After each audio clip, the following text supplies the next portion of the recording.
दलितों के लिए स्कीम और पॉलिसियाँ और पैसा और फंड और बजट और चूल्हा और गेहूं और राशन माने नहीं रखता। उनको जो बीएसपी ने दिया है वो उनको आज़ादी के बाद या तो अम्बेडकर ने संविधान बना के दिया था, पानी पीने का हक अधिकार दिला के दिया था, स्कूल में बैठने के बराबर का अधिकार दिला के दिया, या फिर काशीराम ने सम्मान, आत्मसम्मान। अब वो अरे निरहुआ नहीं कहते हैं और निरहुआ भाई का हाल, ये सबसे महत्वपूर्ण है उस समाज के लिए जो मायावती का कमिटेड है। आपने कभी महसूस किया, अभी इस बार भी रैली में देखिएगा खास तौर से मायावती जब आती हैं, जिस रास्ते से आती हैं उस रास्ते की धूल को औरतें अपने माथे पे लगाती हैं। मायावती उनकी नेता नहीं है, मायावती उनकी देवी है। इस 22 में अखिलेश की कोठी या अखिलेश के विक्रमादित्य मार्ग के कार्यालय पे जो भीड़ देख रहे थे, आज स्वामी प्रसाद मौर्य आए, आज लालजी वर्मा आए, आज त्रिभुवन दत्त आए, चौधरी आ गए, आज आर के चौधरी आ गए, आज आपके दारा सिंह चौहान आ गए, आज जो है लालजी वर्मा, ये चीज़ आप मालवीय में देख रहे होंगे। अच्छा, चुनावों से पहले इतनी चीज़ें बदल जाए। 26 में ये चीज़ आप मालवीय के कार्यालय पे देख रहे होंगे कि अभी ओम प्रकाश राजभर की गाड़ी गई थी निकली, अभी संजय निषाद की गाड़ी गई थी निकली, अभी अनुप्रिया पटेल या पल्लवी पटेल में से किसी एक की गाड़ी गई थी निकली, अभी संघमित्रा मौर्य जो है मायावती के घर में घुसी। ये चीज़ें आप तब देख रहे होंगे। मैं समझता हूँ कि 8 तारीख को लखनऊ जाम हो जाएगा। लखनऊ की 3-4 सड़कें तो ऐसी होंगी जहाँ से निकल नहीं सकेगा आदमी। 8 तारीख की रात की बात करो, 9 की नहीं, 2 से 3 लाख आदमी तो 8 को लखनऊ आ जाएगा, और यही मायावती चाहती थी और वो हो गया। नमस्कार, स्वागत है आपका। आप देख रहे हैं क्रिएटिविजन न्यूज का एक्सप्लेनर, आपके साथ मैं हूं शबाब। 9 अक्टूबर उत्तर प्रदेश की सियासत में एक बड़ी इंपॉर्टेंट तारीख होने जा रही है। उसके पीछे की वजह यह है कि मायावती एक लंबे अरसे के बाद एक विशाल जनसभा करने जा रही हैं। सवाल लाजमी है कि उत्तर प्रदेश में ना तो चुनाव है, ना किसी की कोई ताजपोशी है, ना कोई ऐसा बहुत बड़ा चुनावी घटनाक्रम है, फिर मायावती की ये जनसभा हो क्यों रही है? इस पर हम बातचीत करेंगे। हमारे साथ वरिष्ठ पत्रकार सैयद कासिम साहब हैं, मायावती और बसपा को बहुत करीने से समझते हैं। सर, क्यों होने जा रही है ये जनसभा? मायावती 9 अक्टूबर को क्यों ऐसा जनसभा का फैसला लेकर जनता के बीच में? देखिए शबाब भाई, 2017 से बहुजन समाज पार्टी लगातार हार रही है। 17-22 हारी, 19 की जीत को भी मैं हार इसलिए कहता हूँ कि सपा बसपा का गठबंधन था और उस गठबंधन में बीएसपी को 10 सीटें वहाँ मिल गई जहाँ पर मुस्लिम और दलित का अच्छा समीकरण था। बाकी सीटें जहाँ पे यादव और दलित का था वहाँ नहीं जीती, वहाँ हार गई। हद यह है कि डिम्पल और धर्मेंद्र भी हार गए। बिल्कुल सही। अक्षय भी हार गया, क्योंकि यादव और दलित का था, तो ये कॉम्बिनेशन नहीं। लेकिन जहाँ मुस्लिम दलित का था, रामपुर जीत गई, सहारनपुर जीत गई, बिजनौर जीत गई, नगीना जीत गई, गाजीपुर जीत गई, जहाँ जहाँ दलित मुस्लिम था सब जीत गई और सब बीएसपी को मिल गई इत्तेफाक से। तो 22 भी हार गई, 24 का लोकसभा फिर हार गई, और हारी ही नहीं, 17-19 में इनके पास 20% के आसपास 19 पॉइंट कुछ, अखिलेश से थोड़ा सा ज़्यादा वोट था। लेकिन उसके बाद 19 के बाद जब 22 आया तो बहुजन समाज पार्टी का वोट 13.25% हो गया। अखिलेश यादव का वोट परसेंट निकल गया 30 के आसपास। तो अखिलेश जो है बढ़ गए 10% और बहुजन समाज पार्टी घट गई उतना ही परसेंट जितना अखिलेश बढ़े। अब इसमें एक बड़ा दिलचस्प पहलू है, किसी दिन इस पर हम लोग अलग से बात की जाएगी, बड़ा दिलचस्प है कि जब बात ये होती है कि बीएसपी नहीं लड़ी, बीजेपी जीत गई, लेकिन जब देखा जाता है कि बीएसपी नहीं लड़ पाई तो वोट अखिलेश का बढ़ जाता है। पार्लियामेंट में यही हुआ, बीएसपी का वोट जो है 9% करीब 9.10 हुआ और वो 3-4% अखिलेश का बढ़ गया। फिर बीएसपी वाला वोट उधर चला गया, 2% बीजेपी का भी कम हो गया, वो भी उधर चला गया। तो ये मायावती के लिए एक नैरेटिव भी बनने लगा कि बीएसपी जो है ख़त्म हो गई। वो नेशनल पार्टी जो तीसरे नंबर की पार्टी है, बीजेपी और कांग्रेस के बाद तीसरे नंबर की पार्टी है वोट के हिसाब से, वो पार्टी ख़त्म हो गई, बीएसपी ख़त्म हो गई, बीएसपी ख़त्म हो गई, मायावती ख़त्म हो गई। और उसका असर भी दिखाई दे रहा था। बहुजन समाज पार्टी किताबों के लिए जानी जाती है, किताबों पे भी बड़ा बुरा असर पड़ा था।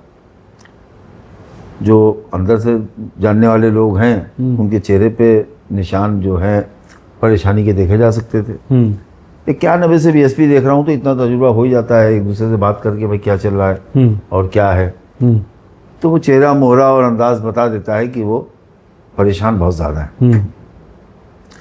मई के बाद बीएसपी में कुछ हलचल हुई और इन्होंने अपने सारे पदाधिकारी झोंक दिए बूथ बनाओ पे, जो बहुजन समाज पार्टी की बड़ी ताकत हुआ करता था बूथ काशीराम के ज़माने में। और वो मई से लेके सितंबर आते आते उन्होंने 6-7 महीने मेहनत की, कहीं 65%, कहीं 55%, कहीं 75%, कहीं कहीं 80% ये बूथ बना ले गए। बूथ कमेटी का गठन हो गया, ओरिजिनल हो गया, उसका क्रॉस चेक भी हो गया, सारी चीज़ें हो गई। इसी बीच में मुझे इत्तला मिली अगस्त में, अच्छा, कि साहब रमाबाई अम्बेडकर मैदान बुक हुआ है। तो मैंने अपने लोगों से पता होता किया, नॉर्मली हाँ बुक हुआ है, सिंगल नेम से बुक हुआ है, एक आदमी के नाम से। अच्छा, उस आदमी का जब मैंने नाम पता किया तो वो आदमी जो था बहुजन समाज पार्टी का था, बड़ा नेता नहीं था लेकिन मैं जानता था, जिलाध्यक्ष टाइप का था। जिलाध्यक्ष टाइप का था।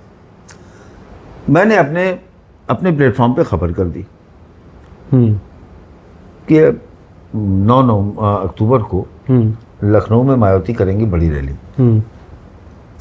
अब तमाम पदाधिकारी, स्टेट प्रेसिडेंट, सारे कोऑर्डिनेटर्स, बड़े छोटे, इंक्लूडिंग एससी मिश्रा की टीम, सब मुझे फ़ोन करने लगे, खबर आपको कहाँ से मिली, ऐसा कुछ भी नहीं, ऐसा कुछ भी नहीं। मैंने कहा मैंने तो कर दी और मेरा आधार उस मैदान की बुकिंग है, चूँकि रमाबाई अम्बेडकर 9 अक्टूबर को कोई पॉलिटिकल पार्टी रैली करने की हिम्मत नहीं करेगी, जो 9 अक्टूबर काशीराम का परिनिर्वाण दिवस है और इतनी बड़ी उनके लिए जनसभा काशीराम के लिए कोई नहीं करेगा।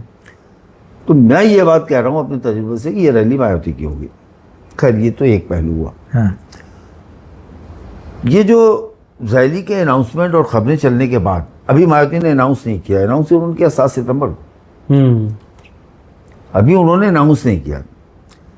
लेकिन ये खबरें जब चलने लगी, जब मैंने किया उसके बाद तमाम चीज़ें चलने लगी, आपने किया, सबने किया, तो साहब मैं देखता हूँ कि रोज़ मायावती के घर के बाहर कोऑर्डिनेटर्स के साथ 8-10 लोगों की फ़ोटो जो है जारी होना शुरू हो गई, बैनर लगने लगे। आज बहन जी के आवास पे मुलाकात, आज बहन जी का आशीर्वाद लिया, आज बहन जी से मिले, आज बहन जी से मिले, ये शामिल, वो शामिल, वो शामिल। रोज़ जो है वो 2-4-5-10 लोग शामिल होने लगे। हाँ। तो मेरी इसके बताने का मेरा थोड़ा सा जो 3 मिनट मैंने ले लिए, हाँ। उसका बताने का आप दोनों को आप जोड़ दीजिए। हाँ। जब बीएसपी खत्म तो कोई आ ही नहीं रहा था, पूछ नहीं रहा था, और सिर्फ रैली अनाउंस हुई तो ज्वाइनिंग हो गई और ठीक ठाक ज्वाइनिंग होने लगी।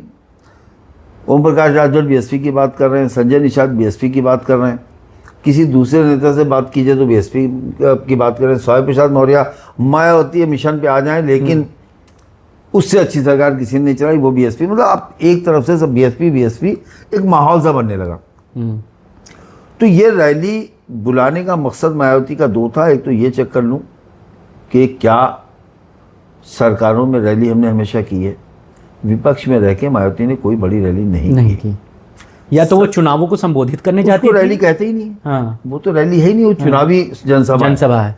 जनसभा और रैली में बड़ा फर्क है। हाँ। आमतौर पे दूसरी पॉलिटिकल पार्टीज जो करती हैं रैलियाँ, वो जनसभा वो वही उनकी रैली होती है। हाँ। बीएसपी का ये था कि बीएसपी की रैली कुछ और है, जनसभा कुछ और। क्योंकि रैली मैंने देखी है शबाब भाई, आपने भी लखनऊ में देखी होगी कि मतलब 2-4-5-10 लाख आदमी तो कोई मतलब ही नहीं।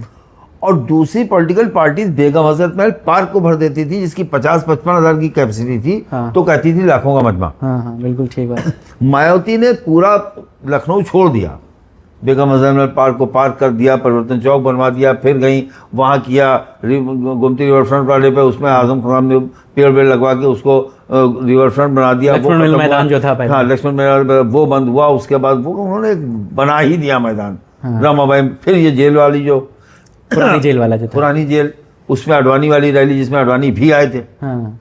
गठबंधन की सरकार थी। हाँ। वो मजमा था कि अल्लामान हफीज था। हाँ। तो मैंने तकरीबन यहाँ से लेके शाहू जी महाराज जो मेला लगाया था इन्होंने कानपुर में, मैंने वो भी देखा, वो भी कवर किया। तो वो एक अलग मामला था। और कुछ वैसे ही मैं अब देख रहा हूँ इस बार। मैं समझता हूँ कि 8 तारीख को लखनऊ जाम हो जाएगा। लखनऊ की 3-4 सड़कें तो ऐसी होंगी जहां से निकल नहीं सकेगा आदमी। 8 तारीख की रात की बात कर रहा हूँ, 9 की नहीं।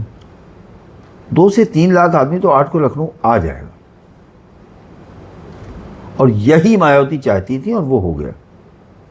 एक राजनीतिक सांकेतिक मैसेज, हाँ, कि हमारा वोट हमको वापस आ गया।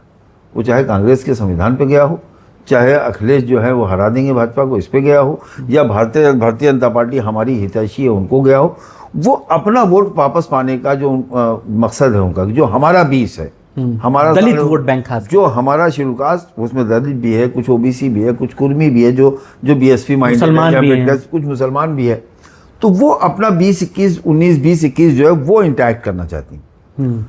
वो जब 20-21 अपना इंटैक्ट कर लेंगे तब कार्ड्स उनके हाथ में होंगे। फिर हम आप अखिलेश की चर्चा नहीं कर रहे होंगे, क्योंकि अखिलेश के पास अपना नहीं है। अखिलेश यादव इस देश के इकलौते लीडर, इस प्रदेश के इकलौते नेता हैं जिनके पास अपना नहीं।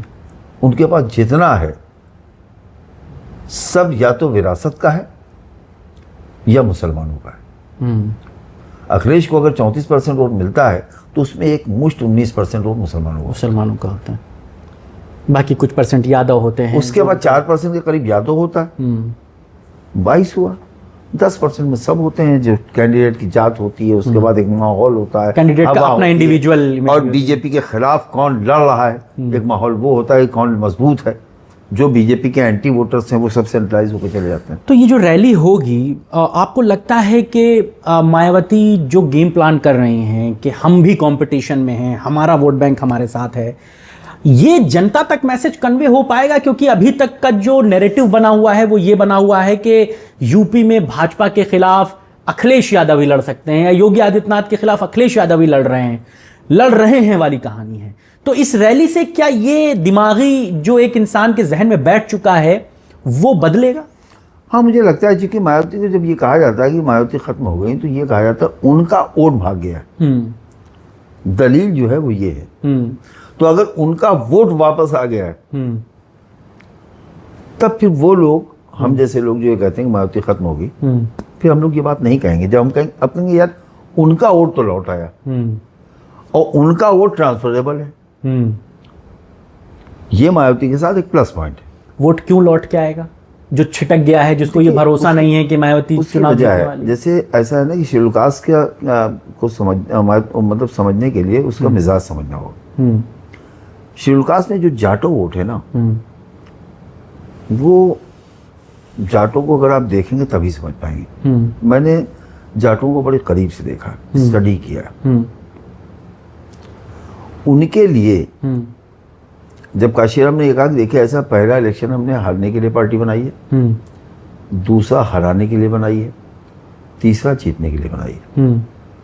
तो पहला आप हारो, 84 में वो हारे, 89 में उनका हराओ, 89 में कांग्रेस को उन्होंने हरा दिया, 89 में कांग्रेस पावर से बाहर हो गई, काशीराम 11% वोट ले आए, और वो सारे का सारा वोट कांग्रेस से निकल गया था। और उसके बाद उन्होंने कहा कि हराओ, 91 में उन्होंने फिर हरा दिया।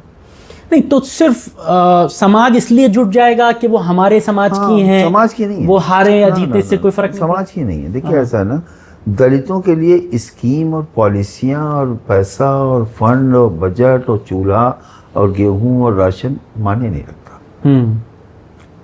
उनको जो बीएसपी ने दिया है वो उनको आज़ादी के बाद या तो अंबेडकर ने संविधान बना के दिया था, पानी पीने का अधिकार दिला के दिया था, स्कूल में बैठने के बराबर का अधिकार दिला के दिया, या फिर काशीराम ने दिया सम्मान, आत्मसम्मान, स्वाभिमान। तो स्वाभिमान और सम्मान के हम पलंग पे बैठ सकते हैं बाबू साहब के बराबर में। अब वो अरे निरहुआ नहीं कहते हैं, और निरहु भाई का हाल है। ये परिवर्तन जो है ये सबसे महत्वपूर्ण है उस समाज के लिए जो मायावती का कमिटेड है। तो ये जो आपका मतलब आमतौर पे आकलन होता है कि ये क्यों देगा वोट, वो सिर्फ इसी, आपने कभी महसूस किया, अभी इस बार भी रैली में देखिएगा खास तौर से मायावती जब आती हैं, जिस रास्ते से आती हैं उस रास्ते की धूल को औरतें अपने माथे पे लगाती हैं। मायावती उनकी नेता नहीं है, मायावती उनकी देवी है। और देवी जो हो, देवी की पूजा होती है। देवी से ये नहीं पूछा जाता देवी तुमसे पिछली बार हमने मानता में 21 रुपए चढ़ाए थे और मेरा लड़का फेल हो गया, अब की 51 चढ़ा के देवी जी अब की पास करवा दिए, कोई कारण रहा होगा नहीं फेल हुआ। देवी और देवता से ये मांगा जाता है, बार बार न पूरे होने के बावजूद बार बार मांगा जाता है। तो चूंकि मायावती को जो पॉलिटिकल लीडर समझ के उनकी कम्युनिटी को उनके साथ जोड़ने की बात करता है, उसका असेसमेंट गलत साबित होता है। मायावती को मतलब की कम्युनिटी को जब मायावती की आंखों से या उस कम्युनिटी की आंखों से आप नजरों से आप देखेंगे तो आपको समझ में आएगा कि ये वजह क्या है। इसका पॉलिटिकली कितना असर होगा? मुझे लगता है कि फिलहाल तो अभी कोई असर नहीं होगा। अभी इतना असर जरूर होगा कि मायावती कम से कम 6 महीने चर्चा में आ जाएंगी, 5 महीने। असर अगर मेरे पास जो इनपुट है, मेरे पास जो खबरें हैं वो सही हैं। अभी तो कम ऐसा हुआ है कि मेरे पास अगर कोई खबर रही है तो गलत निकल जाए। अगर वो सही है शबाब भाई, तो आप 2022 में जिस तरह 21-22 में अखिलेश की कोठी या अखिलेश के विक्रमादित्य मार्ग के कार्यालय पे जो भीड़ देख रहे थे, आज स्वामी प्रसाद मौर्य आए, आज लालजी वर्मा आए, आज त्रिभुवन दत्त आए, आज ये चले आ रहे हैं आपके उनका क्या नाम है, रामचंद्र राजभर आ गए, आज त्रिभुवन दत्त चौधरी आ गए, आज आर के चौधरी आ गए, आज आपके दारा सिंह चौहान आ गए, आज जो है लालजी वर्मा। ये चीज़ आप माल रेवेन्यू पे देख रहे होंगे। अच्छा, चुनावों से पहले इतनी चीजें बदल जाए। 26 में ये चीज़ आप माल रेवेन्यू के कार्यालय पे देख रहे होंगे कि अभी ओम प्रकाश राजभर की गाड़ी गई थी निकली, अभी संजय निषाद की गाड़ी गई थी निकली, अभी अनुप्रिया पटेल या पल्लवी पटेल में से किसी एक की गाड़ी गई थी निकली, अभी संघमित्रा मौर्य जो है मायावती के घर में घुसी। ये चीज़ें आप तब देख रहे होंगे और ये बात बड़ी जिम्मेदारी से कह रहा हूँ आपसे। एक बड़ा मैसेज मायावती देना चाह रही हैं। एक्चुअली हमारा हमने वापस ले लिया। ये देखिए ओबीसी के सारे नेता तो बीजेपी को 11-12% वोट दिलाते हैं, वो हमारे साथ हैं। तो 32 से तो हम ऐसे ही खड़े हुए हैं जितना अखिलेश पूरा लड़ने के बाद लेते हैं। अभी मुसलमानों को जोड़ा ही नहीं, अभी ब्राह्मण को तो लगा ही नहीं कि हम भाजपा को हरा देंगे। और जिस दिन ब्राह्मण को लगेगा कि योगी को कोई हरा देगा तो ब्राह्मण उसके साथ खड़ा हो जाएगा, लेकिन वो अखिलेश नहीं हो सकते, क्योंकि योगी को हराने के लिए वो अखिलेश को वोट नहीं दे सकते हैं। ब्राह्मण का जो एक वृहद हिंदू राष्ट्र और जो सोच है उसमें अखिलेश फिट नहीं होते। सॉफ्ट हिंदुत्व को पसंद नहीं करते हैं वो नहीं, या तो हाँ या तो ना, या तो हिंदू बन जाओ या तो ना रहो मायावती की तरह। मायावती हिंदू नहीं है। हाँ, और खुल के कहती हैं, खुल के कहती, या तो आप हिंदू बनो, नहीं हो तुम कहते हो नहीं है। हाँ, अब ये हम रामा में मंदिर में हाँ, और यहाँ जो है यहाँ पे भी करेंगे, हम जाएंगे उनका चादर भी भेज रहे हैं और इधर दाढ़ी टोपी वालों से परहेज भी कर रहे हैं। ये चीज जो है ना, ये नहीं है। ये मैं आपको बताऊं कि ये जो अक्सर ये पहली बार नहीं हो रहा है। यूपी की पॉलिटिक्स में मैंने 2-3 बार ये चीज देखी है। अच्छा, एक चीज और, क्या 9 तारीख को जिन नामों का आपने जिक्र किया कि 2026 से पहले हमें घर में जाते दिखेंगे, इनमें से कुछ की ज्वाइनिंग की भी चांसेस हैं? बड़ा नाम चल रहा है स्वामी प्रसाद मौर्य। मायावती अपने शो का हीरो किसी को नहीं बना सकती। इस आधार में मैं कह सकता हूँ कि नहीं, किसी की ज्वाइनिंग नहीं होगी। नो, जो होगा वो बाद में होगा। वजह क्या है भाई? फिर ये होगा ना कि इनका नाम उनका नाम उनके उन्होंने अपने आदमी भेज दिए, उन्होंने अपने आदमी भेज दिए। हाँ, तो मैं तख्ती लिए स्वामी प्रसाद मौर्य जिंदाबाद पहले से सब सेट था, उसको तो पता ही था। स्वामी प्रसाद ने अपने लोग भेजिए, उन्होंने अपने लोग भेज दिए। मायावती पसंद नहीं करती। मायावती अपने शो का हीरो किसी और को नहीं बनाएगी। ये हो सकता है कि आकाश आनंद के लिए कोई ऐलान हो जाए, ये हो सकता है कि आकाश आनंद को यूपी में झोंक दें। और इस रैली के बाद ऐसा तो कुछ होना ही है कि जब आप 5-7 लाख आदमी लखनऊ में बुला देंगे, उसका जब पैगाम जाएगा तो उसी के बाद आपको फिर अपना सिक्का फेंकना होगा कि अभी तो हमने लखनऊ बुलाया, लो अब हमारा जो है शहजादा तुम्हारे घर पहुंच रहा है। और अगर ये रैली जो बात आपने कही, हालांकि एक बात और भी है कासिम सर के यूपी की जनता बहुत लंबी चीज़ों को याद नहीं रखती, इसीलिए कहते हैं यहाँ चुनाव बहुत क्षणिक होता है, मौके पर लोग तय करते हैं कि भाई जो जीत रहा है उसे ही वोट दिया जाए। तो क्या मायावती कंडीशन में दिखती हैं आपको कि एक फिजा बन जाए और ब्राह्मण भी ये सोचे कि यार ये जीतती दिख रही है, इसको वोट कर देते? वोटर या जनता याद नहीं रखती है, लेकिन नेता अपने कमरे में लेटा लेटा सारी चीजें देखा करता है कि हमारा मुस्तकबिल कहाँ सेफ है, हम कहाँ खेलेंगे तो सही अच्छा खेल पाएंगे। और जब वो जाता है तो उसके पीछे, हाँ भैया अब तो शबाब भैया चले गए, अब तो मामला उधर ही मजबूत है। तो ये जो एक मिजाज है, भाई आपको करना क्या है, खाली यासिर शाह चले गए बहराइच में तो मुसलमान ऐसे ही चला गया, बिल्कुल सही बात। रामपुर में आजम खान चले जाएंगे, आजम चले गए, इमरान अगर सहारनपुर में चले गए, शाहिद मंजूर अगर मेरठ में चले गए तो मुसलमान खाली अपने आप चला। मैं कह रहा मैं 100% ना गया, 50% भी गया तब भी आप हार जाएंगे। नैरेटिव तो बन गया, नैरेटिव बन गया, बिल्कुल सही बात। तो मुसलमानों के बारे में इतना ज्यादा जो है मुतमईन रहना, जो मुतमईन अखिलेश यादव हैं, मेरे ख्याल से ये और यही बात आजम साहब बार बार कह रहे हैं, हर इंटरव्यू में कह रहे हैं, क्योंकि वो सियासी आदमी है, उन्हें मालूम है कि इसके नुकसान क्या हैं। चलिए, ये एक बड़ी दिलचस्प बात है कि 9 तारीख को कैसे सारी चीज़ें दिखती हैं, बनती हैं उत्तर प्रदेश में सियासी तौर पर, और 8 तारीख से कैसे माहौल बनेगा, इस पर हम सब नज़र रखेंगे। तो मायावती की जनसभा एक बड़ी सांकेतिक उत्तर प्रदेश में पॉलिटिकली एक लड़ाई लड़ने की चर्चा को शुरू करेगी, और जैसे कि कासिम सर कह रहे हैं कि ये बहुत दूरगामी परिणाम होंगे इसको सिर्फ आप रैली और फौरन क्षणिक चीज़ों पर मत समझिए, ये आने वाले वक्त में बहुत लंबी बातचीत को बनाएगी और दिखाएगी।